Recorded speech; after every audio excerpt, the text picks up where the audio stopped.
আসসালামু আলাইকুম। তো আমরা চলে আসলাম আমাদের ইউটিউবের আরো একটি নতুন ভিডিওতে। তো এই ভিডিওতে আমি আলোচনা করব যে পোর্টফোলিও ওয়েবসাইট এবং প্রপোজাল নিয়ে যে আমরা প্রবলেমটাতে পড়ি সেই প্রবলেমটা যেন সলভ হয়ে যায় একদম শুরু থেকে শেষ পর্যন্ত। আমরা জানি যে ক্লায়েন্টের সাথে কাজ করতে হলে সেই ক্লায়েন্ট আমার প্রথমেই বলে যে একটা পোর্টফোলিও ওয়েবসাইট দাও, তোমার যা কাজ করেছো সেই পোর্টফোলিও ওয়েবসাইট দাও। তো আমরা কি করি, আমাদের তো কোনো পোর্টফোলিও ওয়েবসাইট থাকে না। যারা এজ এ নিউ ফ্রিল্যান্সার, যারা ফ্রিল্যান্সাররা আছে নতুন করে, তাদের কোনো পোর্টফোলিও ওয়েবসাইট থাকে না। বা যারা অনেক বড় মনে করেন যে একটা ভালো পজিশনে চলে গেছে, তাদের কিন্তু কি থাকে না, আপনার একটা যে পোর্টফোলিও ওয়েবসাইট সেটা কিন্তু থাকে না। ঠিক আছে, তো পোর্টফোলিও ওয়েবসাইট না থাকলে করণীয়টা কি, এটাই তো প্রবলেম, তাই না? তো পোর্টফোলিও ওয়েবসাইট এর জন্য সবচেয়ে বেস্ট একটা হচ্ছে এজেন্সি ওয়েবসাইট। যদি একটা ক্লায়েন্টের পার্সোনাল লাগে না, একটা এজেন্সি ওয়েবসাইট যদি আপনি তাকে দেখাতে পারেন যে আমি এই এজেন্সি ওয়েবসাইটের টিমের মেম্বার, এটা হচ্ছে আমার এজেন্সি ওয়েবসাইট, তুমি চাইলে এটা ইউজ করতে পারো, বা আমার এটা প্রপোজালগুলো যা আছে, বা তুমি আমার যে ওয়ার্ড গ্রুপগুলো আছে সেগুলো দেখতে পারো। এগুলো হচ্ছে আমাদের এজেন্সির কাজ, আমি এজেন্সি হিসেবে কাজ করেছি। তো আপনাদের তো এজেন্সিও নেই, আপনারা তো কোনো এজেন্সির সাথে যুক্ত না। তো এই জন্য আমি কি করেছি, আমাদের একটা ওয়েবসাইট আমরা রেডি করেছি। যে ওয়েবসাইটটা আমি যদি এখানে আপনাদেরকে দেখাই, দেখেন এটা হচ্ছে একটা পোর্টফোলিও ওয়েবসাইট, একটা এজেন্সি ওয়েবসাইট এটা। ঠিক আছে, এটা আমি শুধুমাত্র স্টুডেন্টদের জন্য রেডি করেছি। তো এই ওয়েবসাইটটাতে আপনি দেখেন এখানে ফেসবুক অ্যাডস এর প্রপোজাল আছে, অর্থাৎ ওয়ার্ক প্রুফ আছে, তারপর হচ্ছে গুগল অ্যাডস এর আছে, তারপর হচ্ছে ইউটিউব এসইও এর আছে, WordPress website design, Google merchant centre, web analytics, তারপর এখানে ভিউ ওয়ালে ক্লিক করে তারা সবকিছু দেখতে পারে। তারপর এখানে মাই টিম থেকে দেখেন আমাদের এখানে হায়ার টিম যারা আছে তারা আছে।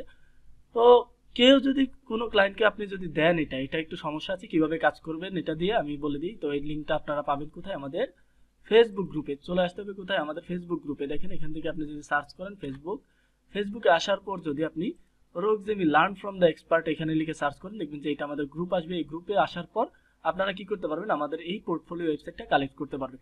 এটা হচ্ছে একটা এজেন্সি ওয়েবসাইট। এই এজেন্সি ওয়েবসাইট আপনি ক্লায়েন্টকে দিয়ে বলবেন যে এটা আমি এই এজেন্সির সাথে যুক্ত আছি, এটা আমার এজেন্সি ওয়েবসাইট, তুমি ওয়ার্ক প্রুফে ক্লিক করে আমাদের ওয়ার্ক প্রুফগুলো দেখতে পারো। তো ধরেন আপনি ফেসবুক অ্যাডস এর অফার করেছেন, তাহলে সে ফেসবুক অ্যাডস দেখবে।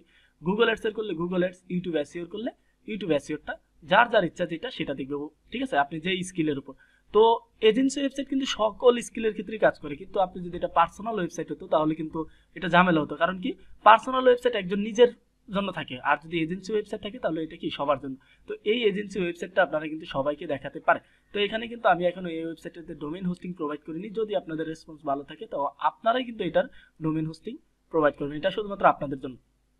তো এটা হচ্ছে আপনার একটা এজেন্সি ওয়েবসাইট। এই এজেন্সি ওয়েবসাইটটা আপনারা নিজেদের বলে ক্লায়েন্টদেরকে দিবেন যে এটা আমি এই এজেন্সির সাথে যুক্ত আছি। আর ক্লায়েন্টরা সবচেয়ে বেশি বিশ্বাস করে এজেন্সি ওয়েবসাইটকে, ঠিক আছে, অর্থাৎ এজেন্সিকে, এজেন্সির সাথে যারা যুক্ত আছে তাদেরকে বেশি বিশ্বাস করে। কারণ হচ্ছে এজেন্সির সাথে কাজ করলে ক্লায়েন্টরা মনে করে যে এটা তারা অনেক এক্সপার্ট, তারা এটার জন্য ভালো কিছু করতে পারবে, এরকমই হচ্ছে আপনার ক্লায়েন্টদের কথা। ঠিক আছে, তো এজেন্সি ওয়েবসাইট আপনাদেরকে খুবই সাহায্য করবে।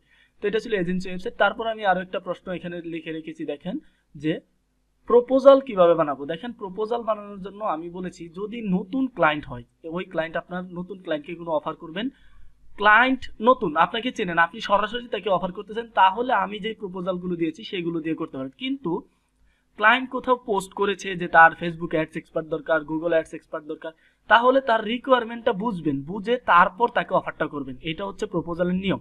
আর যদি ক্লায়েন্ট কোথাও পোস্ট না করে, ক্লায়েন্টের আপনি একটা ওয়েবসাইট খুঁজে বের করেছেন, তার ওইখান থেকে আপনার ফেসবুক পেজ খুঁজে বের করেছেন, ইউটিউব চ্যানেল খুঁজে বের করেছেন, তখন তাকে অফার করবেন, তাহলে তাকে সরাসরি আমাদের যে প্রপোজাল আছে সেটা আপনি ডিরেক্টলি দিয়ে দিতে পারেন। ঠিক আছে, তারপর হচ্ছে when I will get A job, অর্থাৎ আমি কখন একটা জব পাবো এবং কতগুলো প্রপোজাল সেন্ড করার পর আমি পাবো। এটা নির্দিষ্ট কোনো সময়সীমা নেই। ঠিক আছে, আপনার যখন আপনার রিজিক থাকবে তখনই আসবে, তো ধৈর্য ধরতে হবে। দেখেন এটা ফ্রিল্যান্সিং সেক্টরে এসেছেন, এত জ্ঞান নিয়ে এসেছেন, ঠিক আছে, এটা আপনাদের বুঝতে হবে। কারণ আপনাদের প্রতিযোগিতা হিউজ পরিমাণ। আপনি যদি একটা জিনিস চিন্তা করেন, আপনাদের প্রতিযোগিতা কিন্তু হিউজ, যেই প্রতিযোগিতার কোনো শেষ নেই, আর নতুন নতুন আসতেই আছে। তো এই হিসেবে আপনারা যে আশা করেন একটা জিনিস, যে 5 থেকে 10টা প্রপোজাল সেন্ড করে আপনারা একটা জব পেয়ে যাবেন, এটা কিন্তু না। ঠিক আছে, আমি যে যখন শুরু করেছিলাম ফ্রিল্যান্সিং, সেই সময় অনুযায়ী আমি কিন্তু আপনার যে প্রপোজালটা যে আমি পেয়েছিলাম, বা আমি যে প্রপোজাল সেন্ড করেছিলাম, কতগুলো প্রপোজাল সেন্ড করে একটা জব পেয়েছিলাম বা একটা কাজ পেয়েছিলাম, সেটা শুনলে আপনারা অবাক হবে। ঠিক আছে, তখন কিন্তু এত প্রতিযোগিতা ছিল না। তো এত প্রতিযোগিতা না থাকার পরেও যদি মনে করেন যে আমি 2100 মেসেজ সেন্ড করার পর যদি আমি একটা জব পাই, তাহলে এটা আপনার কিরকম হতে পারে? আপনি একটা জিনিস চিন্তা করবেন যে তবুও কিন্তু আমি ধৈর্য হারাইনি, ঠিক আছে। তো এটা মনে রাখতে হবে যে কাজ করতে থাকেন, রিজিক যখন থাকবে তখন আসবে। আপনার রিজিক যদি না থাকে আজকে, তাহলে আমি যদি আপনাকে আমার নিজের একটা ক্লায়েন্টও দিয়ে দিই তাহলে আপনার এটা হবে না, কারণ হচ্ছে রিজিক যতদিন না আসবে ততদিন পর্যন্ত আপনি কোনো কিছুই পাবেন না, ঠিক আছে। তো এইটা ছিল একটা বিষয়। তারপর হচ্ছে বেস্ট টাইম ফর প্রপোজাল। দেখেন আপনারা কিন্তু টাইম মেনটেন করে প্রপোজাল সেন্ড করেন না। আমি দেখেন এখানে টাইমের জন্য একটা আপনার ডক ফাইল রেখেছি, যে মনে করেন একটা জিনিস, আমি আমাদের সময় ঘুমানোর সময় কয়টা, রাত 10টা থেকে বা বলতে পারেন যে ধরেন রাত 12টা থেকে আপনার সকাল 8টা বা 7টা পর্যন্ত। তো এখন আপনি আমাকে ঘুমের টাইমে, আমার ঘুমের টাইমে আপনি রাত 3টা বাজে মেসেজ করলেন, আপনিও মেসেজ করলেন, আরো 10জন ফ্রিল্যান্সারও মেসেজ করলো। তো এই সময়টা একটা জিনিস দেখেন, আমি কিন্তু আপনাকে রিপ্লাই করব সকালে উঠে, তার মানে আমি যখন ঘুম থেকে উঠবো তখন। তো আপনি প্রথমে মেসেজ করেছিলেন, প্রথমে আপনার পরে আরো 10জন ফ্রিল্যান্সার মেসেজ করেছিল। তো মেসেজটা কখন কারটা শো হবে? আপনি আগে মেসেজ করেছেন দেখি কি আপনারটা আগে শো হবে? হবে না, আপনারটা শো হবে কত নিচে, একদম সবার নিচে। তো কান্ট্রির মেনে আপনাকে দেখেন, এখানে আমি কতগুলো কান্ট্রির টাইম রেখেছি, এই টাইমগুলো মেনে আপনাকে কি করতে হবে, জব প্রপোজাল পাঠাতে হবে। কারণ কি হচ্ছে, এখানে দেখেন Germany, France, Australia, United State, United Kingdom, Canada, Colombia, Brazil, যে কান্ট্রিগুলো থেকে আমরা বেশি জব পাই, এটা ছিল একটা বিষয়। তো মনে রাখতে হবে যে আপনি যদি সময় মতো আপনার ক্লায়েন্টকে মেসেজ না পাঠাতে পারেন, অর্থাৎ ক্লায়েন্ট যখন অ্যাক্টিভ আছে তখন যদি না পাঠান, আপনি ক্লায়েন্ট বলতে পারেন ইনঅ্যাক্টিভ আছে বা ক্লায়েন্ট অনলাইনে নেই, তখন আপনি মেসেজ পাঠিয়েছেন, আপনার সাথে সাথে আরো 10জন পাঠিয়ে দিয়েছে, তখন কিন্তু আপনার মেসেজটা কিন্তু সবার আগে পাঠানোর পরও কিন্তু এটা সবার নিচে যাবে, কারণ এটা তো আমরা জানি রুলস, তাই না?